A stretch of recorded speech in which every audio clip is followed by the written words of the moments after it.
au nom de FONOPS, le Front National des Organisations de Résistance Démocratique pour une Haïti stable, nous sommes tenus à vous rencontrer ce matin, représentants de la presse parlée, écrite et télévisée, en tant que le quatrième pouvoir. Question de dénoncer avec véhémence une série de persécutions politiques dont sont victimes certains citoyens, notamment le secrétaire de FONOPS en la personne de Rosemont Jean. Pour vous rencontrer ce matin, nous devrions vraiment être au nombre de trois. Savoir Maître Noé Morancy qui vous parle, il y a Maître Palvin Fizema, il y a également Maître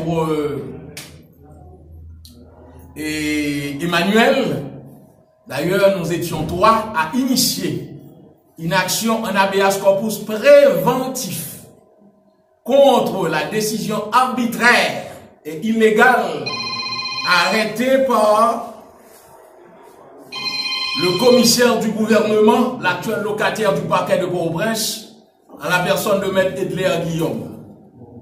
Maître Edler Guillaume veut guillotiner la liberté d'expression dans ce pays, et ce, en violation de l'article 19 de la Constitution de 1987, y compris les accords et conventions internationaux ratifiés par Haïti, garantissant la liberté d'expression, la liberté de circuler, la liberté de parler, bref, toutes les libertés sont mises en veilleuse à partir de cette action stupide et téméraire posée par l'actuel locataire du parquet de Port-au-Prince en la personne de Maître Edler Guillaume.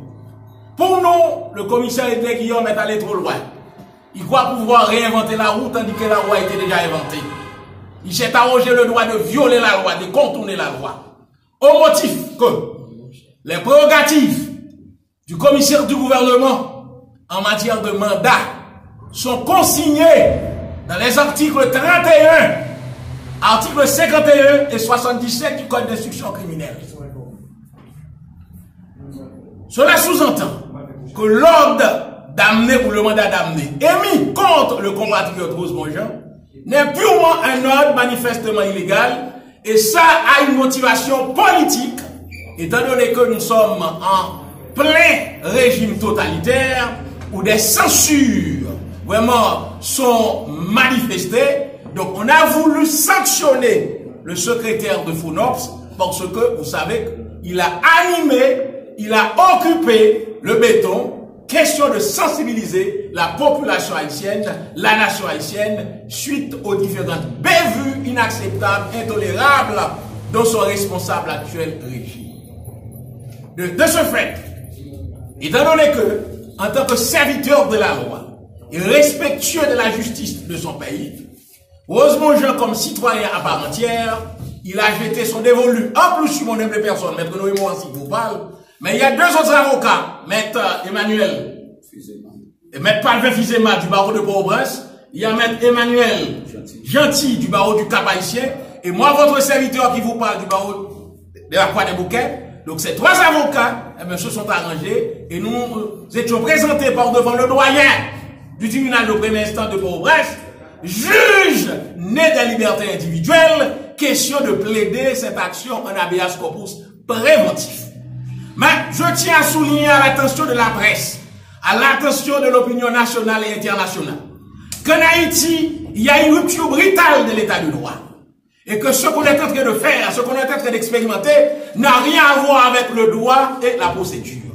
Parce que parlant d'habeas corpus, c'est une possibilité qui est offerte à tout citoyen dont la liberté est menacée de recourir pour devant le juge né des libertés. Question de faire basculer l'intention arbitraire ou bien la volonté abusive d'une autorité quelconque, et l'habeas corpus requiert célérité dans l'urgence. C'est une affaire devant être entendue sans remise d'état de rôle. Cela sous-entend que la décision devait être effective sitôt la plaidoirie terminée.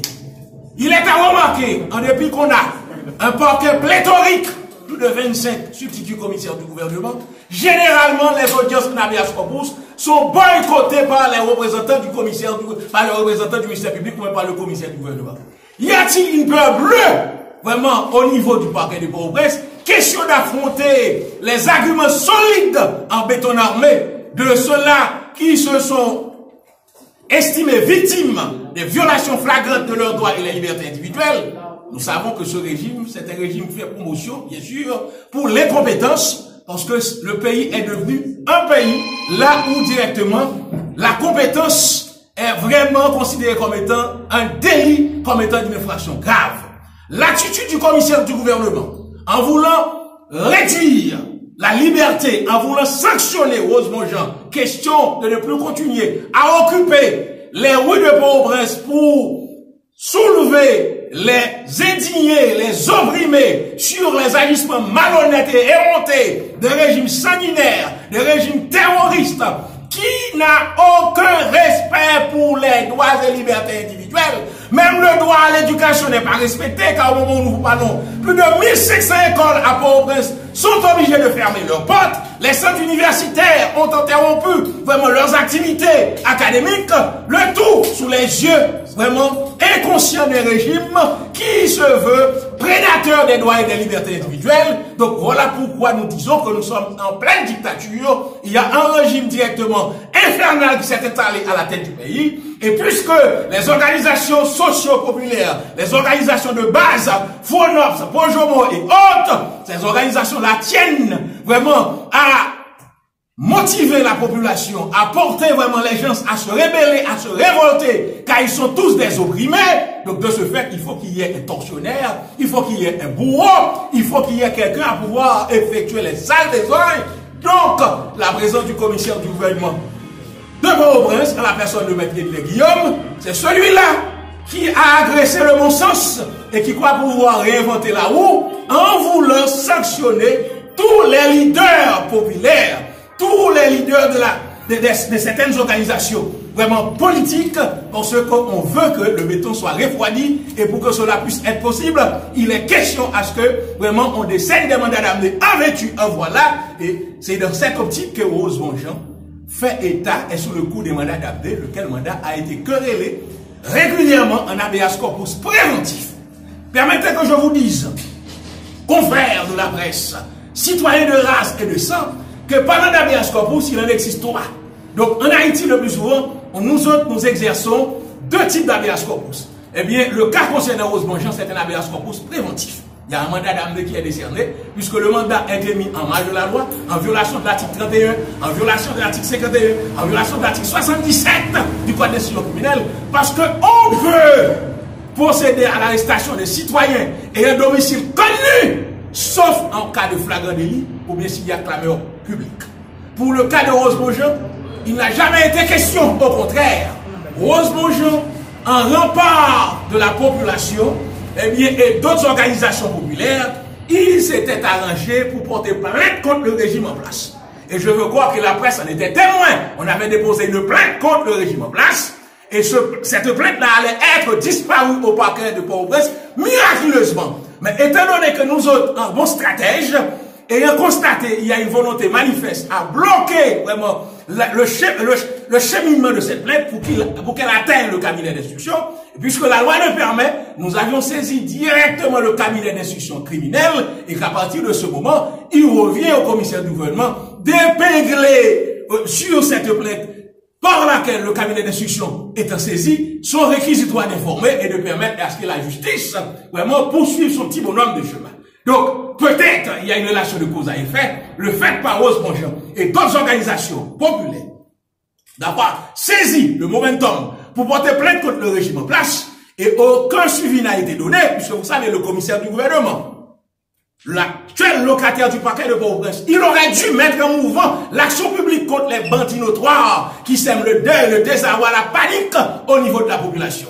Puisque nous vivons dans un état où le viol collectif, le kidnapping, l'incendie criminel, les cas d'assassinat se multiplient en série. On a l'impression que le commissaire du gouvernement, il a fermé ses yeux, il a bandé ses yeux, il a bouché ses oreilles pour ne pas comprendre le cri de la population. Au lieu de se prendre à ses malfrats, à ses microbes sociaux, il croit pouvoir s'en prendre aux humbles et paisibles citoyens qui réclament leur liberté, qui réclament directement leur souveraineté du peuple, et c'est à ces citoyens-là qui croient pouvoir s'en prendre. C'est pourquoi je vous ai dit que c'est un mandat purement politique. Il s'agit bien sûr d'une persécution politique orchestrée à dessein, dirigée contre certains compatriotes, dont Rose Bonjean, et vous connaissez les autres.